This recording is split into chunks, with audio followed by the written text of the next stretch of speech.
Welcome to city पाठशाला। पंचायती राज की series में जो कि हरिराम पटेल के बुक से है, आज हम लोग देखने वाले हैं जनपद पंचायत का गठन एवं संरचना। साथ ही साथ मैं इसी वीडियो में जिला पंचायत का गठन एवं संरचना भी बता दूंगी। तो चलिए स्टार्ट करते हैं। ठीक है, प्रावधान क्या है? छत्तीसगढ़ पंचायती राज अधिनियम 1993 के धारा 22 में इसका प्रावधान किया गया है जनपद पंचायत का। ठीक है, किसमें? धारा 22 में किया गया है। याद रखिएगा कौन सा धारा? धारा 22 में। अधिसूचना राज्यपाल जारी करता है जनपद पंचायत के गठन के लिए, और खंड पंचायत की सीमा में परिवर्तन की अधिकारिता जारी करता है। ठीक है, तो खंड पंचायत मतलब कि वही डिवाइड करना, उसमें उसके सीमा में परिवर्तन करना, तो उसकी अधिकारिता भी राज्यपाल जो जारी करता है। ठीक है, इस तरह ना प्रत्येक विकास खंड में एक होता ही है जनपद पंचायत। निर्वाचन क्षेत्र कितना होता है? निर्धारण कौन करता है निर्वाचन क्षेत्र का, कि किस किस जगह में इलेक्शन होगा और कैसे कैसे होगा? तो राज्य सरकार के प्राधिकार से ना कलेक्टर निर्धारित करता है उस एरिया का, निर्वाचन क्षेत्र का कलेक्टर निर्धारित करता है, और राज्य सरकार के प्राधिकार से। और इसमें न्यूनतम सदस्य कितने हो सकते हैं? न्यूनतम 10 हो सकते हैं, और अधिकतम कितने हो सकते हैं? 25 सदस्य हो सकते हैं, है ना।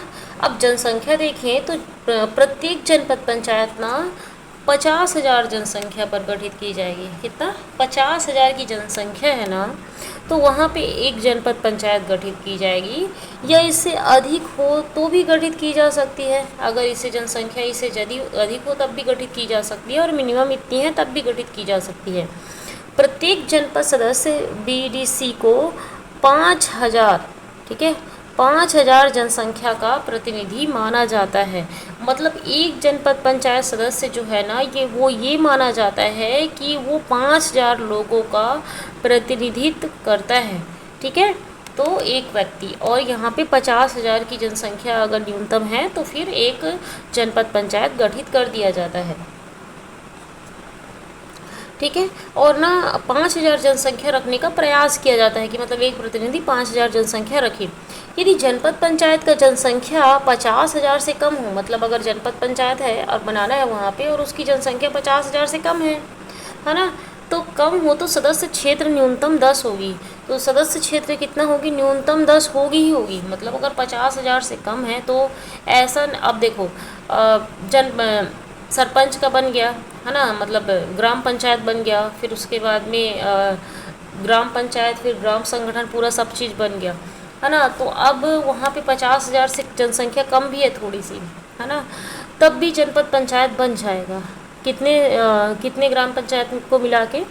तो 10 से 20 को मिला के यहाँ पे बन जाएगा। ठीक है, मतलब अगर हो गया तो एक जनपद पंचायत का एक व्यक्ति उसको प्रतिनिधित्व करेगा। ठीक है, लेकिन भी है तब भी बन जाएगा। ठीक है, एक जनपद पंचायत, लेकिन 50,000 से कम है तो बन जाएगा, लेकिन उसकी जनसंख्या जो है वो 10 से कम नहीं होगी, क्योंकि न्यूनतम 10 है और अधिकतम 25 है। ठीक है, तो 10 से कम नहीं होगी। ठीक है, और अधिकतम 25 हो सकती है। यदि जनपद पंचायत का जनसंख्या 50,000 से अधिक हो तो सदस्य क्षेत्र अधिकतम 25 होंगे। ठीक है, 50,000 से अधिक है और बहुत ज़्यादा है, मतलब 1 लाख भी है, तब भी जनसंख्या मतलब सदस्य क्षेत्र की जो संख्या है ना वो 25 से अधिक होगी ही नहीं। ठीक है, 25 से अधिक होना ही नहीं है, ऐसा वाला टाइप का। ठीक है, सदस्य देखें तो जनपद पंचायत में निम्नलिखित 2 प्रकार के सदस्य होते हैं। यहाँ पे बोले तो 3 प्रकार के सदस्य होते हैं। कितने? 3 टाइप के, क्योंकि एक निर्वाचित सदस्य होते हैं, है ना, फिर उसके बाद नाम निर्दिष्ट सदस्य होते हैं। जैसे कि दिव्यांग अगर नहीं है तो राज्य सरकार एक मतलब 2 लोगों को अपॉइंट करती है। ठीक है, नाम निर्दिष्ट करती है, उसमें एक मेल होना चाहिए, एक फीमेल होना चाहिए, और उसका कार्यकाल मिनिमम 1 साल का होना चाहिए। जैसे वहाँ पे 1 करते थे और 2 साल कार्यकाल था, यहाँ पे 2 लोगों को अपॉइंट किया जाता है और 1 साल। तो ये नाम निर्दिष्ट सदस्य जो संख्या है ना, नाम निर्दिष्ट, वो ना होनी चाहिए। मतलब अगर नहीं है, इलेक्शन में लड़के आए तब भी चल जाएगा, लेकिन अगर नहीं है, अगर वो नहीं, कोई भी जो दिव्यांगजन है इलेक्शन में लड़के नहीं जीत के आया, तो नाम निर्दिष्ट कर सकते हैं। तो 3 हो जाएंगे ना, एक नाम निर्दिष्ट वाले, है ना। और तीसरा है पदेन सदस्य। ठीक है, पदेन सदस्य कुछ लोग होते हैं, उसको हम लोग आगे देखने वाले हैं। ठीक है, तो देखो निर्वाचित में कौन आ जाता है? जनपद पंचायत के सदस्य होते हैं, इनका डायरेक्ट इलेक्शन होता है। है ना, आपको पता है। उसके बाद में अप्रत्यक्ष रूप से निर्वाचित अध्यक्ष होते हैं, फिर अप्रत्यक्ष रूप से निर्वाचित उपाध्यक्ष होते हैं। उन्हीं सदस्यों में से एक अध्यक्ष और एक उपाध्यक्ष चुन लिया जाता है ना। तो इस तरीके से निर्वाचित होगा। पदेन सदस्य देखें तो विधायक, जितने भी विधायक उस क्षेत्र के ग्रामीण इलाके में पढ़ते हैं, अंशतः या पूर्णतः पढ़ते हैं, तो वो उस जगह का मतलब उस जनपद का वो क्या होंगे, सदस्य होंगे। राज्य विधानसभा के समस्त ऐसे सदस्य जिनका निर्वाचन क्षेत्र उस जनपद पंचायत के भीतर पूर्णतः या अंशतः हो, है ना, पूर्णतः या अंशतः पड़ता हो, है ना। देखो नगरीय में नहीं होना चाहिए, ठीक है, ग्रामीण एरिया में पड़ता हो, पूर्णतः या अंशतः, ठीक है। और यह जनपद पंचायत समस्त स्थायी समिति का पदेन सदस्य होगा। मतलब जनपद पंचायत के जितने सदस्य हैं ना स्थायी समिति, उनके ना ये पदेन सदस्य होते हैं। जो विधायक होते हैं वो जनपद पंचायत के समस्त स्थायी समिति के पदेन सदस्य होते हैं। फिर इसमें और कौन आएंगे, इनमें ना जो सरपंच है ना, टोटल सरपंच, सपोज जितने भी सरपंच हो, तो उन सरपंचों का ना 1/5 मतलब 20%, है ना, लॉटरी सिस्टम में निकाला जाता है। सबका नाम डाल दिया जाता है और 1/5 सदस्य को निकाला जाता है ना, निकाला जाता है। और उसके बाद में ये देखो लॉटरी है, डाल दिए, इसमें सबका नाम डाल दिए, जनपद पंचायत के मतलब सरपंच के लोगों का नाम। उसके बाद में यहाँ पे 5 मतलब 20% लोगों को निकाल दिया, ठीक है, 5 में से 1 को निकाल दिए। उसके बाद में क्या हुआ, अब उसको जनपद पंचायत के सदस्य के रूप में ले लिया जाएगा, है ना, वहाँ के वो मेंबर बन जाएंगे, है ना। और उसके बाद में अब इस जो बॉल था उसको साइड में रख देंगे, मतलब अब उसको वैसी जो भी है जैसा था जितना निकालें उसको छोड़ दिए। अब नेक्स्ट ईयर क्या करेंगे, फिर उसमें से निकालेंगे 20%, और उसके बाद में फिर 20% निकाले और फिर 20% को, वो सिर्फ इन लोगों का कार्यकाल 1 साल का रहेगा। मतलब ये जो 20% निकाले, अब सोचो 20% 20% 20% 20%, 5 साल में 100% हो गया। तो हर एक सरपंच को यहाँ पे कार्य करने का मौका मिला, है ना, मिला ना मौका। तो इसी तरीके से ये हर साल निकालेंगे नाम उसमें लिस्ट से, और उसके बाद में उनको कार्यकाल उनको वहाँ पे कार्य करने का मौका मिलेगा, है ना। उसके बाद में लॉट निकाल कर ना सदस्य के रूप में ये कार्य करते हैं। मतलब इसकी जो पद्धति होती है वो लॉट निकाल कर, जैसे मैंने आपको बताया कि लॉट निकाल कर बताया जाता है, तो उसी तरीके से। नोट, वह सरपंच सदस्य जनपद पंचायत के किसी भी स्थायी समिति में सदस्य नहीं हो सकते, ठीक है। मतलब जो सरपंच चुन के आए हैं वो किसी भी उनके जो स्थायी समिति है ना उसमें वो सदस्य नहीं हो सकते, लेकिन विधायक जो आए हैं वो हो सकते हैं, ठीक है।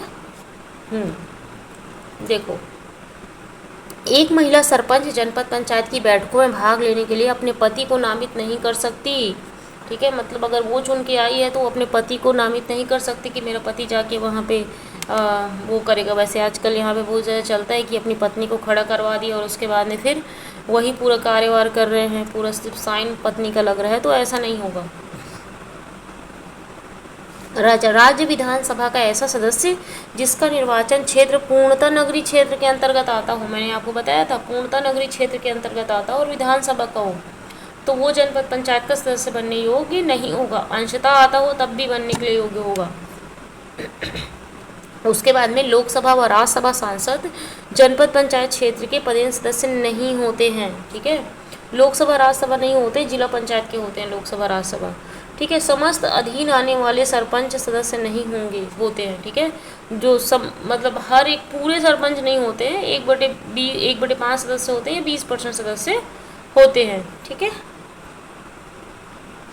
अच्छा, मनोनयन का आधार क्या है, जिस जनपद पंचायत में निर्वाचन पश्चात निःशक्त व्यक्ति का प्रतिनिधित्व नहीं है, ठीक है, निःशक्त व्यक्ति है ना उसका प्रतिनिधित्व नहीं है, मैंने आपको ये बात बता चुकी है ना, तो उसमें ना मनोनयन किया जाएगा। जैसे कि मैंने बोला था कि नाम निर्देश मतलब मनोनयन, है ना, द्वारा ना राज्य शासन अथवा विहित प्राधिकारी के द्वारा विकलांगों को मनोनीत किया जाएगा। और सदस्य की जो संख्या होगी ना वो 2 निःशक्त होंगे, 1 महिला होंगे और 1 पुरुष होंगे, अगर वो कोई भी चुन के नहीं आए तो। और उनका कार्यकाल मिनिमम 1 वर्ष का होना ही चाहिए, लेकिन मैक्सिमम 5 साल भी हो सकता है उनका कार्यकाल, लेकिन मिनिमम 1 वर्ष से कम नहीं होना चाहिए। उस जनपद पंचायत के शेष कार्यकाल से अवधि, मतलब जितना बचा हुआ है उससे वो रहेगा, लेकिन उनका जो काम है वो 1 साल से कम का भी नहीं होना चाहिए। अब हम लोग आते हैं जनपद पंचायत के अध्यक्ष के बारे में। अध्यक्ष को कैसे चुना जाता है, अभी पूरे सदस्य के बारे में देखिए कि सदस्य कौन होगा। अब अध्यक्ष, ठीक है, छत्तीसगढ़ पंचायती राज अधिनियम धारा 25 में अध्यक्ष के बारे में दिया है। किस में दिया है? धारा 25 में अध्यक्ष के बारे में दिया है। अच्छा, जनपद पंचायत की गठन वठन किस में दिया था? धारा 22 में दिया था, है ना, धारा 22 में दिया था ना। लेकिन उसके बाद में यहाँ पे अध्यक्ष के बारे में धारा 25 में दिया हुआ है, तो याद रखिएगा, ठीक है। इनका निर्वाचन कैसे होता है जनपद पंचायत अध्यक्ष का? तो अप्रत्यक्ष रूप से होता है। जो निर्वाचित, जो इलेक्टेड, देखो यहाँ पे ध्यान देने की बात है, इलेक्टेड, ठीक है, जो निर्वाचित जो सदस्य होते हैं ना, जो चुन के आए, इलेक्शन होके आए, जो उन लोग चुनते हैं, ठीक है। वो जो लोग सरपंच के फॉर्म में आए वो नहीं, वो जो विधानसभा के उसमें से आए वो भी नहीं, वो सिर्फ इलेक्टेड निर्वाचित सदस्यों के द्वारा ही होता है। कब होता है? सदस्यों के निर्वाचन के पश्चात विहित प्राधिकारी, अनुविभागीय अधिकारी, राजस्व द्वारा यथाशीघ्र बैठक बुलाकर अध्यक्ष का चुनाव किया जाता है, ठीक है। तो देखो, जैसे कि इलेक्शन हो गया, लोग सब जीत गए, तो जो वहाँ के मतलब जिला पंचायत के जो विहित प्राधिकारी होता है ना, अनुविभागीय अधिकारी, राजस्व, वो बैठक बुलाते हैं। जैसे सचिव पहले बैठक बुलाते हैं, वैसे ये बैठक बुलाते हैं, और फिर उसके बाद में अध्यक्ष का चुनाव किया जाता है, ठीक है। ये पहली बैठक नहीं माना जाएगा कि पता चला सपोज कि ये पहली बैठक है, अब यहीं से पंचायत का कार्यकाल शुरू हो जाएगा। नहीं नहीं, पहले अध्यक्ष चुनेंगे, फिर उपाध्यक्ष चुनेंगे, उसके बाद में फिर बैठक अगर बुलाया जाएगा वो पहली बैठक मानी जाएगी, ठीक है, जब उनका कार्यकाल चालू होगा। मूलतः अध्यक्ष मूलतः एक जनपद पंचायत सदस्य होगा, ठीक है, एक जनपद पंचायत का सदस्य ही अध्यक्ष होगा, है ना। अर्थात सदस्यों में से कोई एक सदस्य ही अध्यक्ष बनता है, जितने सदस्य हैं उसमें से कोई एक ही होगा। केवल प्रत्यक्ष निर्वाचित सदस्य बीडीसी भाग लेते हैं, पदेन सदस्य नहीं लेते, मैंने ये आपको बताया था, है ना। जो इलेक्टेड मेंबर हैं वही इनके सदस्य मतलब हेड के, अध्यक्ष के इलेक्शन में भाग लेते हैं। भूमिका, यह जनपद पंचायत का सर्वोच्च पद है, ठीक है, जनपद पंचायत का सर्वोच्च पद है अध्यक्ष वाला, और ब्लॉक के एक निर्वाचन क्षेत्र का ये प्रतिनिधित्व करते हैं, ठीक है, ब्लॉक के एक निर्वाचन क्षेत्र का ये प्रतिनिधित्व करते हैं। जनपद पंचायत के अध्यक्ष पदेन रूप से सामान्य प्रशासन समिति के सभापति होते हैं, ठीक है, सामान्य प्रशासन समिति के सभापति होते हैं, अध्यक्ष होते हैं। वो हमेशा ना अध्यक्ष जो होते हैं ना, जैसे जिला पंचायत के अध्यक्ष हो गए, वो भी सामान्य प्रशासन समिति के सभापति होंगे, वैसे ही जनपद पंचायत के जो अध्यक्ष हो गए वो भी सामान्य प्रशासन समिति के सभापति होंगे ही होंगे, ठीक है। आगे बढ़ते हैं। सदस्य, जनपद पंचायत अध्यक्ष जिला पंचायत के पदेन सदस्य होते हैं, किंतु वे जिला पंचायत के किसी भी स्थायी समिति के सदस्य नहीं होते। मतलब अब यहाँ के लोग हैं ना, वो जाएंगे जनपद पंचायत में, पूरे जितने अध्यक्ष होते हैं जनपद पंचायत के, वो सब के सब ना जिला पंचायत में जाते हैं, लेकिन वो किसी भी स्थायी समिति के सदस्य नहीं होंगे। जैसे सरपंच में हुआ था वैसे यहाँ पे भी है, ठीक है। सरपंच में क्या हुआ था? सरपंच में के मतलब सरपंच लोग आए थे, 20% आए थे जनपद पंचायत में, है ना, लेकिन वो यहाँ पे कुछ किसी समिति के सदस्य थे क्या? नहीं थे। वैसे ही जनपद पंचायत के अध्यक्ष, संपूर्ण अध्यक्ष जाएंगे कहाँ पे? जिला पंचायत में जाएंगे, लेकिन वो कोई भी स्थायी समिति के सदस्य नहीं होंगे। पद मुक्ति अब कैसे होती है? पद मुक्ति देख लेते हैं हम लोग। तो ना अविश्वास प्रस्ताव आता है। अविश्वास प्रस्ताव किस में दिया है? जनपद पंचायत के बारे में धारा 28 में।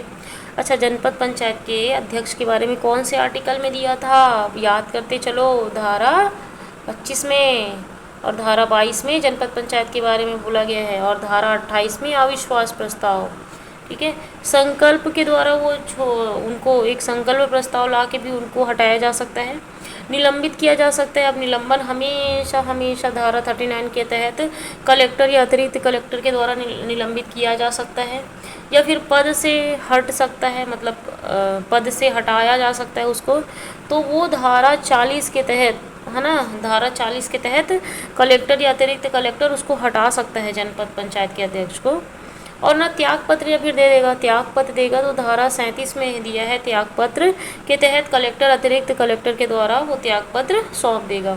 जनपद पंचायत का कोई पदाधिकारी जनपद पंचायत सदस्य, अध्यक्ष या उपाध्यक्ष एक जनपद पंचायत के किसी भी निर्वाचन क्षेत्र से चुनाव लड़ सकता है। ठीक है, किसी भी निर्वाचन क्षेत्र से चुनाव लड़ सकता है बशर्ते उस जनपद के मतदाता सूची में उसका नाम हो।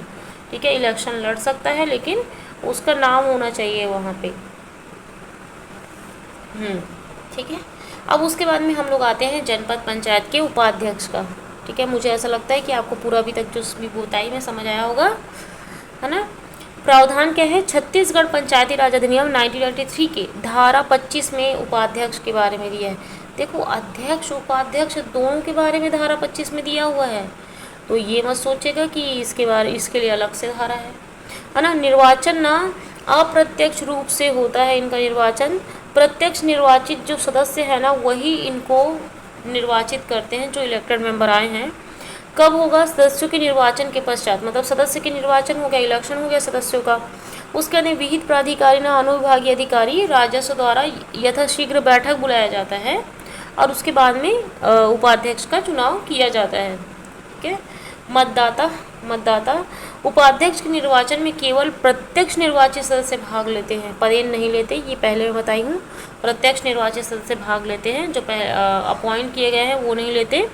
भूमिका क्या है, जनपद पंचायत के उपाध्यक्ष पदेन रूप से शिक्षा समिति के सभापति होते हैं।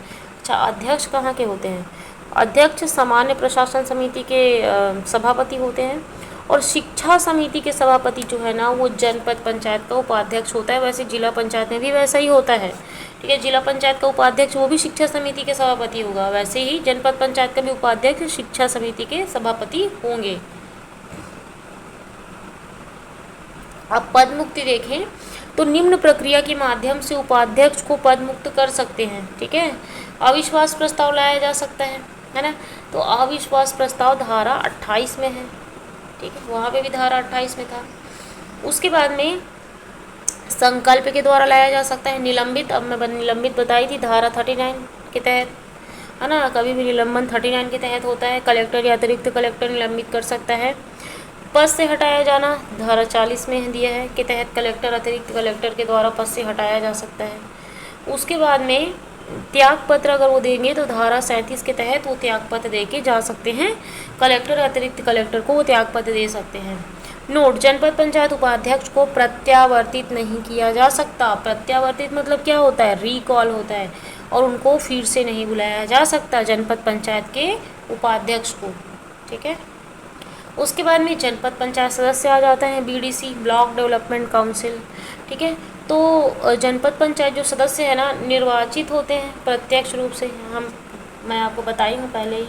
ठीक है, और किसके द्वारा होते हैं, संबंधित सदस्य क्षेत्र के मतदाताओं के द्वारा निर्वाचित होते हैं। इलेक्शन होता है इन लोग का डायरेक्ट। और इनके सदस्य संख्या कितने हो सकते हैं, न्यूनतम 10 हो सकते हैं, अधिकतम 25 हो सकते हैं, उससे ज़्यादा नहीं होने चाहिए, इससे कम भी नहीं होने चाहिए।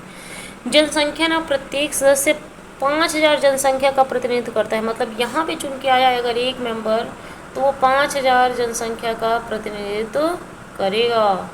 ठीक है, उसके बाद में निर्धारण जनपद पंचायत के निर्वाचन क्षेत्र का निर्धारण राज्य सरकार द्वारा किया जाता है। किसके द्वारा किया जाता है, राज्य सरकार द्वारा किया जाता है क्षेत्र का निर्धारण।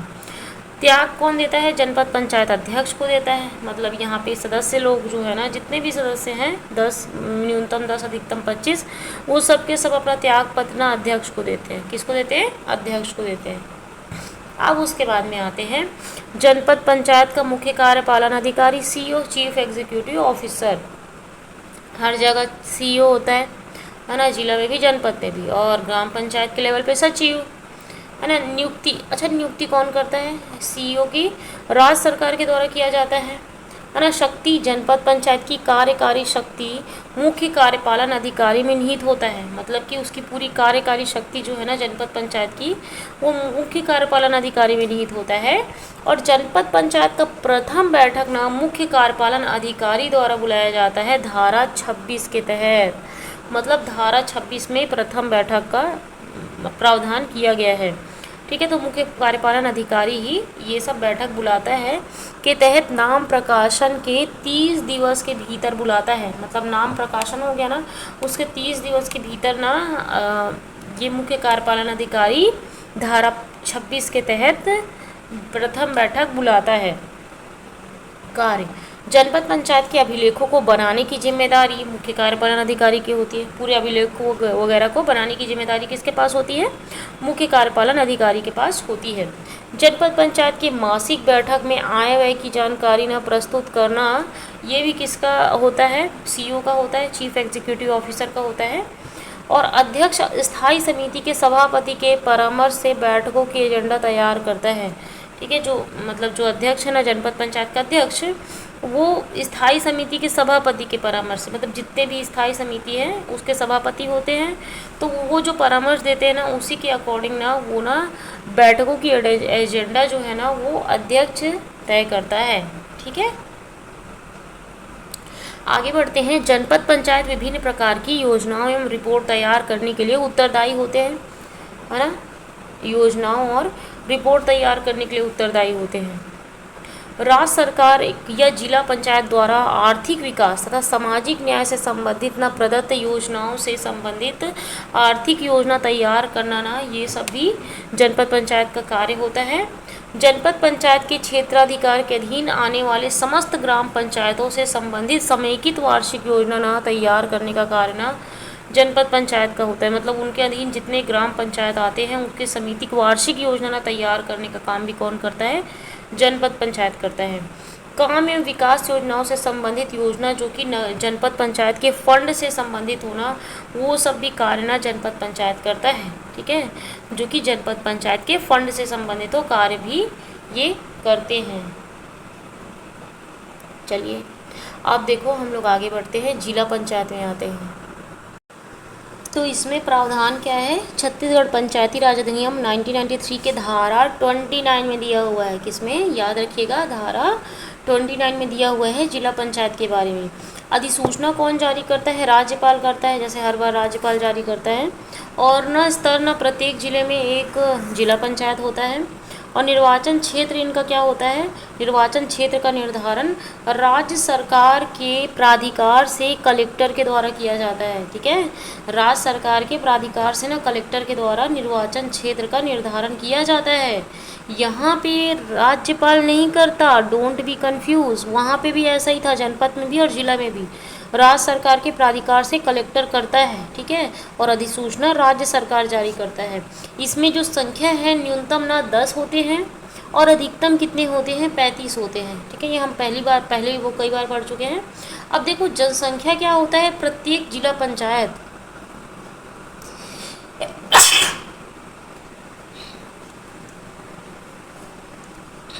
5 लाख की जनसंख्या पर गठित की जाएगी। वो 50,000 था, वहाँ पे 1,000 था, और यहाँ पे 5 लाख है।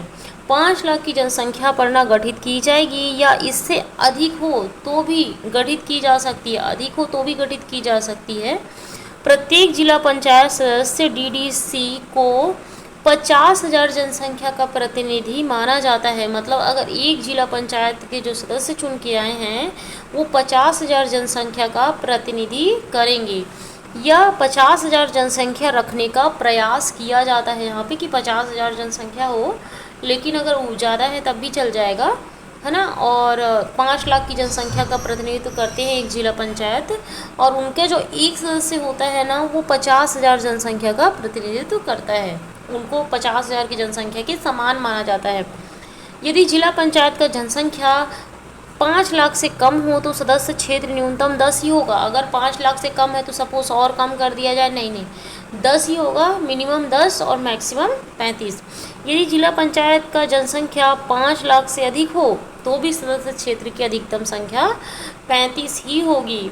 ठीक है, अब सदस्य कैसे होते हैं, कौन कौन होगा? सदस्य ना निर्वाचित सदस्य होंगे, है ना, निर्वाचित होंगे। उसके बाद में पदेन सदस्य होंगे, और तीसरे एक टाइप के नाम निर्दिष्ट। हमेशा जहाँ पे मैंने बताया है कि नाम निर्दिष्ट भी होते हैं, तो नाम निर्दिष्ट सदस्य भी होंगे, निर्वाचित होंगे और पदेन होंगे। निर्वाचित में आपको पता है जैसे जनपद पंचायत में था जिला पंचायत सदस्य, अप्रत्यक्ष रूप से निर्वाचित अध्यक्ष, अप्रत्यक्ष रूप से निर्वाचित उपाध्यक्ष।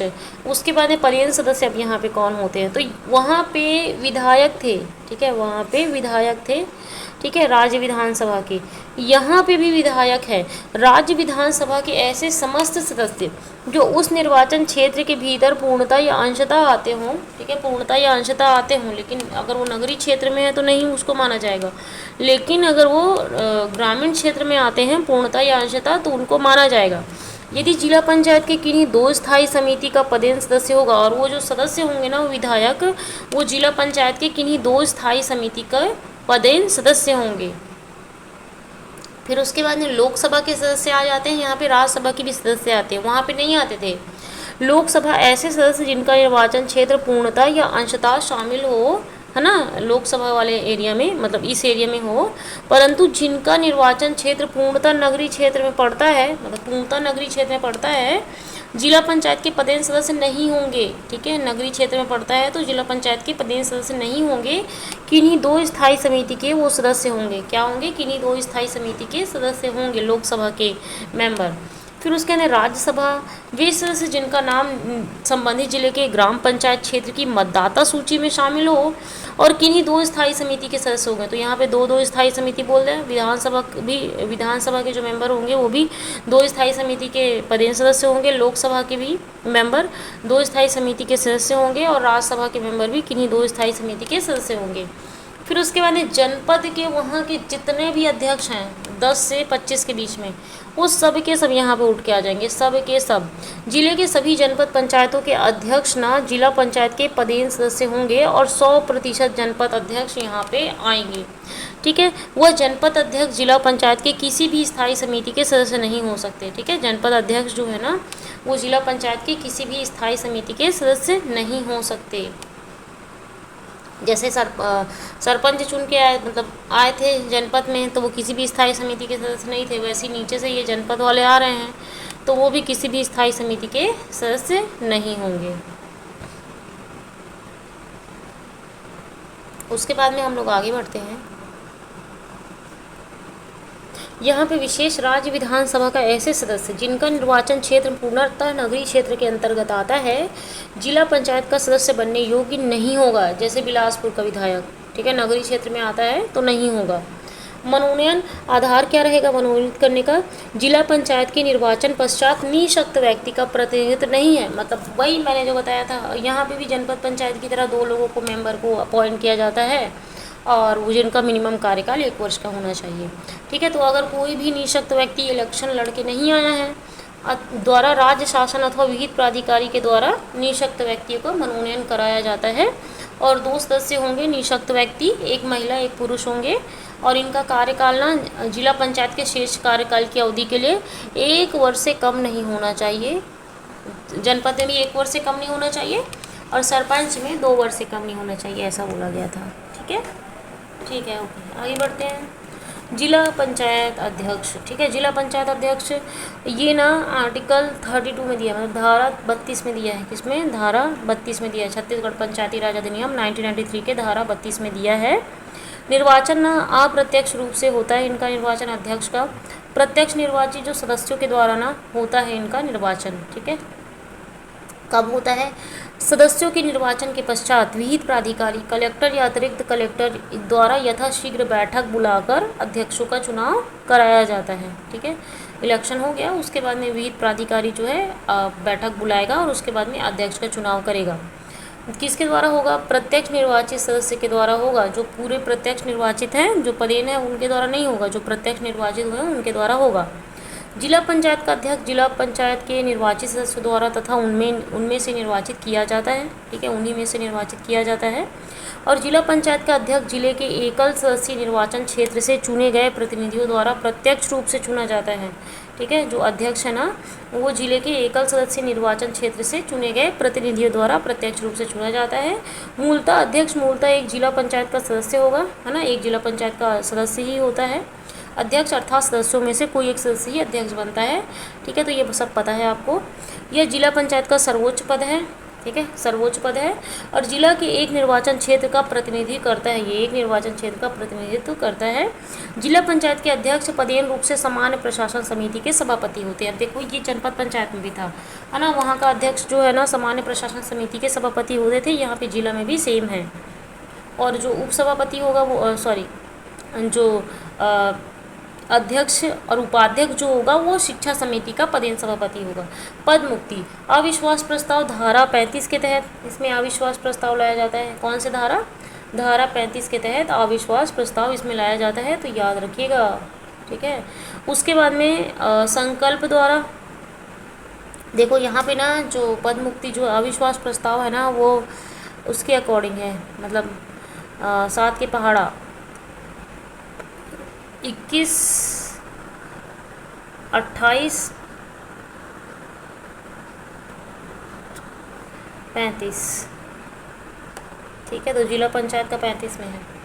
संकल्प के द्वारा भी हटाया जा सकता है, त्याग पत्र भी दिया जा सकता है। धारा 37 के तहत कलेक्टर को वो त्याग पत्र दे सकता है, निलंबित किया जा सकता है धारा 39 के तहत, पद से हटाया जा सकता है धारा 40 के तहत, ठीक है, और त्याग पत्र दे सकता है धारा 37 के तहत। जिला पंचायत का कोई पदाधिकारी, जिला पंचायत सदस्य, अध्यक्ष, उपाध्यक्ष एक जिला पंचायत के किसी भी निर्वाचन क्षेत्र से चुनाव लड़ सकता है, ठीक है, किसी भी निर्वाचन क्षेत्र से चुनाव लड़ सकता है, बशर्ते उस जिला के मतदाता सूची में उसका नाम हो, ठीक है, मतदाता सूची में नाम होगा तो वो कहीं से भी चुनाव लड़ सकता है।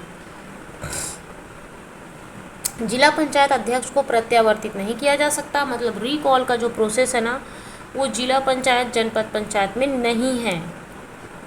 ओके, आगे बढ़ते हैं। जिला पंचायत के उपाध्यक्ष के बारे में देखते हैं। उपाध्यक्ष के बारे में ना धारा 32 में दिया है। कौन सा धारा? 32 में दिया है, ठीक है। प्रावधान छत्तीसगढ़ पंचायती राज अधिनियम 1993 के धारा 32 में दिया हुआ है। निर्वाचन ना अप्रत्यक्ष रूप से उसका निर्वाचन होता है, प्रत्यक्ष निर्वाचित सदस्यों के द्वारा इनका निर्वाचन होता है, ठीक है, अप्रत्यक्ष रूप से। कब होता है? सदस्यों के निर्वाचन के पश्चात विहित प्राधिकारी कलेक्टर, अतिरिक्त कलेक्टर यथाशीघ्र बैठक बुलाता है और उसके बाद उसमें उपाध्यक्ष का चुनाव किया जाता है। द्वारा केवल प्रत्यक्ष निर्वाचित सदस्य के द्वारा ही होता है। उपाध्यक्ष का चुनाव सेम अध्यक्ष की तरह ही है। भूमिका ना जिला पंचायत के उपाध्यक्ष पदेन रूप से शिक्षा समिति के सभापति होते, मैंने आपको बताया था, ये जनपद में भी था और ये जिला में भी है।